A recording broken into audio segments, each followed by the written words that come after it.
So hello friends and welcome back. तो आज के इस वीडियो में मैं आपके साथ शेयर करने वाला हूँ 10 ऐसे ऑल्ट कॉइन्स जो आपको गारंटीड दे सकते हैं 10 से 100x की return by next bull run. अब लिस्ट शेयर करने से पहले दो बातें मैं आपके साथ पहली क्लियर कर देना चाहता हूँ। सबसे पहली बात, ये सारे के सारे जो मैं अभी कॉइन्स आपके साथ शेयर करने वाला हूँ ये ऑल्ट कॉइन्स है, ये मीम कॉइन्स नहीं है। और दूसरी बात, इन सबका प्राइस $1 से करंटली कम है, तो आपको कम इन्वेस्टमेंट में ज्यादा कॉइन्स मिल जाएंगे।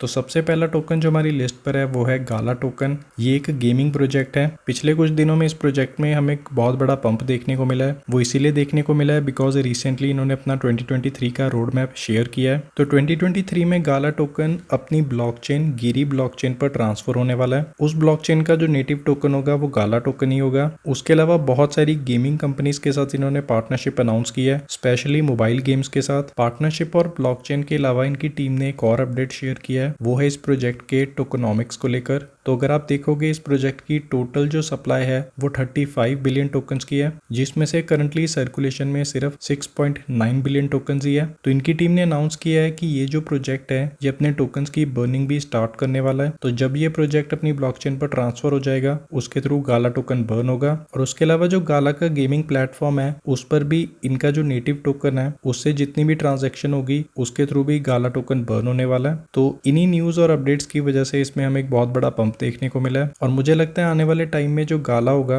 वो गेमिंग इंडस्ट्री का एक लीडिंग प्रोजेक्ट बन सकता है। क्रिप्टो मार्केट में करंटली गेमिंग की बहुत ही ज्यादा हाइप है, डिमांड है। रिसेंटली अमेजोन ने भी अनाउंस किया है कि वो गेमिंग इंडस्ट्री में एंटर होने वाले हैं और वो स्पेशली क्रिप्टो मार्केट को एक्सप्लोर कर रहे हैं। तो क्रिप्टो मार्केट में कौन कौन से अच्छे गेमिंग प्रोजेक्ट है उनमें अमेजोन जल्दी इन्वेस्ट करने वाला है। तो अब नेक्स्ट कॉइन जो हमारी लिस्ट पर है वो है वी चेन। ये एक लेयर 1 सोल्यूशन ब्लॉकचेन है जो बहुत ही ज्यादा एनर्जी एफिशिएंट है। तो ये ज्यादा एनर्जी कंज्यूम नहीं करती as compare to other blockchains. उसके अलावा 2024 में ये बहुत सारे प्रोजेक्ट्स लॉन्च करने वाले हैं। इन्होंने भी रिसेंटली अमेजोन के साथ पार्टनरशिप की है। तो इनका बेसिक फंक्शन ये है कि ये ऑल अराउंड द वर्ल्ड जितनी भी कार्बन इमिशन है उसका एक डाटा कलेक्ट करना चाहते हैं और उसके बाद उस कार्बन इमिशन को ये कम करना चाहते हैं। तो उसी रीजन की वजह से इन्होंने अमेजोन के साथ पार्टनरशिप की थी। और उसके अलावा वी चेन की ब्लॉकचेन पर बहुत सारे एनएफटी प्रोजेक्ट्स भी वर्क करते हैं। तो बहुत सारी एनएफटीज है जो वी चेन की ब्लॉकचेन को यूज करती है। साथ ही साथ रूमर्स आ रही है कि जो वी चेन प्रोजेक्ट है ये जल्दी अपना एक एल्गोरिथमिक स्टेबल कॉइन भी लॉन्च करने वाले हैं। तो हो सकता है बाय 2024 ये अपना एक एल्गोरिथमिक स्टेबल कॉइन लॉन्च कर दें।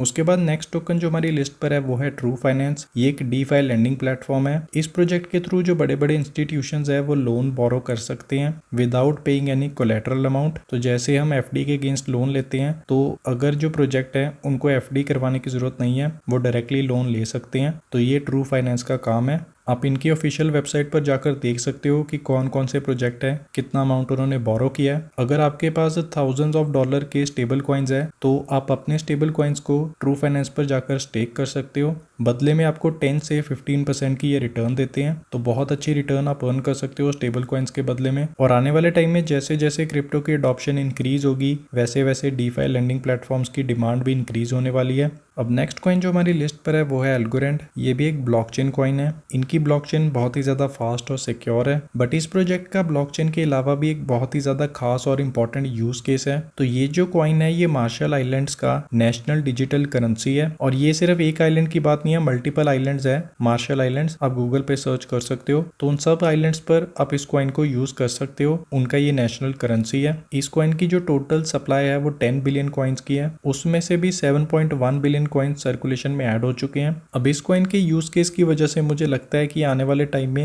ये एक अच्छा प्रोजेक्ट बन सकता है जो आपको एक अच्छी खासी रिटर्न दे सकता है। करंटली इसकी रैंकिंग भी नंबर 35 है। उसके बाद नेक्स्ट कॉइन जो हमारी लिस्ट पर है वो है ऑस्मोस। ये एक डिसेंट्रलाइज एक्सचेंज है just like Uniswap, but Uniswap के कंपेरेटिवली इसका जो इंटरफेस है वो बहुत ही ज्यादा यूजर फ्रेंडली है। अब आई नो इस प्रोजेक्ट में हमें एक बहुत बड़ा डंप देखने को मिला था टेल लूना क्लासिक कोलैप्स के बाद, बट आई थिंक ये प्रोजेक्ट अच्छी खासी रिकवरी कर सकता है। ये मल्टीपल ब्लॉकचेन्स को कनेक्ट करता है, मल्टीपल डिसेंट्रलाइज एक्सचेंजेस को भी कनेक्ट करता है। तो इन सब के अकॉर्डिंगली मुझे लगता है कि आने वाले टाइम में ये आपको अच्छी खासी रिटर्न जरूर दे सकता है। इसकी जो टोटल सप्लाई है वो भी सिर्फ 1 बिलियन कॉइन्स की है। साथ ही साथ एक बात मैं आपको और बता दूं, ऑस्मोसिस पर अगर आप लिक्विडिटी प्रोवाइड करते हो या अपने टोकन्स को स्टेक करते हो तो उस पर जो रिटर्न है वो बहुत ही ज़्यादा है। नेक्स्ट टोकन जो हमारी लिस्ट पर है वो है क्रोनोस। ये Crypto.com का नेटिव टोकन है। Crypto.com एक क्रिप्टो एक्सचेंज है। इनके पास अपनी खुद की ब्लॉकचेन भी है, क्रोनोस ब्लॉकचेन, और उस ब्लॉकचेन का भी ये नेटिव टोकन है।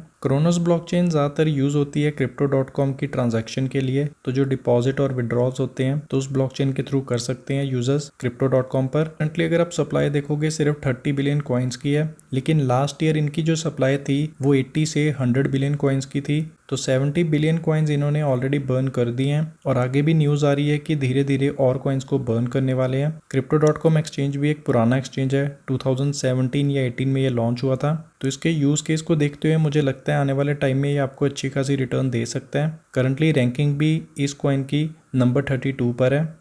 उसके बाद नेक्स्ट टोकन जो हमारी लिस्ट पर है वो है बैट टोकन। अभी इस टोकन से मैंने लास्ट बुल रन में एक बहुत ही अच्छा खासा प्रॉफिट बुक किया था। ये एक वेब 3.0 प्रोजेक्ट है, तो अगर आपने कभी ब्रेव ब्राउजर यूज किया होगा तो उसका ये नेटिव टोकन है। ब्रेव ब्राउजर एक वेब 3 प्रोडक्ट है जो हमारे ऑनलाइन डाटा को सिक्योर करता है, और ब्रेव ब्राउजर पर हम बैट टोकन को पेमेंट के तौर पर यूज भी कर सकते हैं। उसके अलावा जो बैट टोकन है, इन्होंने रिसेंटली जैस्मी कॉइन के साथ भी पार्टनरशिप की है, बिकॉज वो भी एक वेब 3.0 प्रोजेक्ट है जो डाटा सिक्योरिटी पे वर्क करता है। तो ब्रेव ब्राउजर की जो टोटल सप्लाई है वो सिर्फ 1.5 बिलियन कॉइन्स की है, जिसमें से ज्यादातर जो कॉइन्स है ऑलरेडी सर्कुलेशन में ऐड हो चुके हैं। तो इस प्रोजेक्ट में भी आप इन्वेस्ट कर सकते हो। तो नेक्स्ट टोकन जो हमारी लिस्ट पर है वो है इंजन कॉइन। ये भी एक गेमिंग कॉइन है। लास्ट ईयर भी मैंने आपको रिकमेंड किया था ये कॉइन। अब इस प्रोजेक्ट का बेस्ट पार्ट ये है, इसकी जो सर्कुलेटिंग सप्लाई है वो सिर्फ 1 बिलियन टोकन्स की है, और सारे के सारे टोकन्स ऑलरेडी सर्कुलेशन में ऐड हो चुके हैं। लास्ट ईयर इन्होंने स्क्वायर एनिक्स के साथ पार्टनरशिप अनाउंस की थी।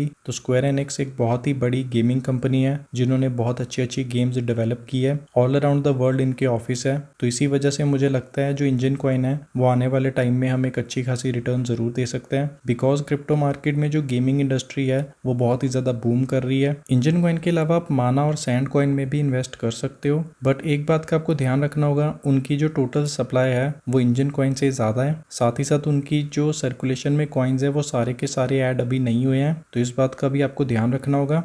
उसके बाद नेक्स्ट टोकन जो हमारी लिस्ट पर है वो है IMX इम्यूटेबल एक्स। ये एक लेयर 2 सोल्यूशन ब्लॉकचेन है जो स्पेसिफिकली बनी है NFTs के लिए। तो NFT सेक्टर आपको पता ही है कितना बड़ा सेक्टर है, कितना बड़ा बूम हमें लास्ट बुल रन में देखने को मिला था NFT सेक्टर में। तो NFT सेक्टर में प्रॉब्लम ये है कि ज्यादातर जो मेजर NFTs है या NFT प्रोजेक्ट है मेजर, वो इथेरियम की ब्लॉकचेन पर रन करते हैं। तो इथेरियम की ब्लॉकचेन पर गैस फीस बहुत ही ज्यादा इंक्रीज हो जाती है। अगर हमारी ट्रांजेक्शन फेल हो जाए तब भी हमारी गैस फीस डिडक्ट हो जाती है। तो ये उन प्रॉब्लम्स को सॉल्व करता है प्रोजेक्ट। अब जिन लोगों को नहीं पता, रिसेंटली आपने देखा होगा इथेरियम में एक बहुत बड़ा पंप हमें देखने को मिला था। $5000 पे उसका प्राइस चला गया था। अब वो प्राइस उसका इतना ज्यादा इंक्रीज इसीलिए हुआ था बिकॉज मेजोरिटी ऑफ द जो इन्वेस्टर्स थे वो NFT सेक्टर में इन्वेस्ट कर रहे थे। तो NFT को बाय या सेल करने के लिए हमें गैस फीस पे करनी पड़ती है। तो ज्यादातर जो इन्वेस्टर्स थे वो इथेरियम में इन्वेस्ट सिर्फ इसीलिए कर रहे थे ताकि वो NFTs को बाय कर पाए। तो जैसे जैसे NFT की डिमांड और हाइप इंक्रीज होगी, इस प्रोजेक्ट में भी हमें एक बहुत बड़ा पंप देखने को मिलेगा। इसकी total circulating supply 2 billion coins की है, लेकिन 2 बिलियन कॉइन्स में से सिर्फ 793 मिलियन कॉइन्स ही सर्कुलेशन में ऐड हुए हैं। तो इस बात का आपको ध्यान रखना होगा।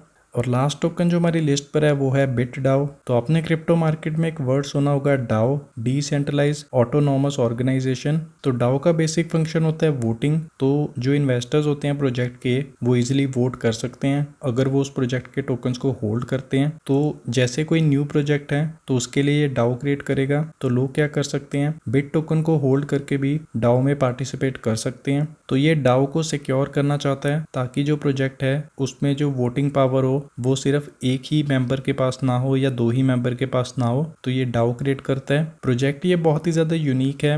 मैंने करंटली ऐसा प्रोजेक्ट नहीं देखा है जो करंटली DAO पे वर्क कर रहा है। तो आई थिंक इसमें पोटेंशियल है आने वाले टाइम में, ये अच्छी खासी रिटर्न हमें दे सकते हैं। अब वीडियो एंड करने से पहले मैं आपको एक छोटी सी टिप देना चाहता हूँ इसी प्रोजेक्ट के थ्रू। तो करंटली आप देख सकते हो इसने $3 का प्राइस टारगेट अचीव किया था। जब इसने ये प्राइस टारगेट अचीव किया था उस वक्त इसको जो मार्केट कैप रिक्वायर्ड थी वो 1.7 बिलियन के करीब रिक्वायर्ड थी। अब लोग गलती क्या करते हैं, वो सोचते हैं कि नेक्स्ट बुल रन में भी ये $3 का प्राइस टारगेट अचीव कर सकते हैं, बट वो पॉसिबल नहीं है बिकॉज जैसे जैसे ये वाले जो टोकन्स है ये सर्कुलेशन में ऐड होंगे वैसे वैसे हमें जो मार्केट कैप रिक्वायर्ड होगी, चाहे $3 $3 का प्राइस टारगेट ही हमें अचीव करना है, वो भी ज़्यादा रिक्वायर्ड होगी, तो इस बात का आपको ध्यान रखना होगा। तो किसी भी टोकन या कॉइन को बाय करने से पहले इस बात का आप ध्यान रखना कि उसकी जो कॉइन्स की सप्लाई है क्या वो सारी की सारी सर्कुलेशन में ऐड हो चुकी है या नहीं हुई है। ये गलती मत करना उसके पुराने प्राइस टारगेट को देखकर उसमें सारा पैसा आप इन्वेस्ट कर दो। तो किसी भी कॉइन में इन्वेस्ट करने से पहले इस बात का आप जरूर ध्यान रखना कि उसकी टोटल सप्लाई क्या है और उसकी सर्कुलेटिंग सप्लाई क्या है। सो फिलहाल इस वीडियो में यही सब था। थैंक यू, मिलते हैं नेक्स्ट वीडियो में।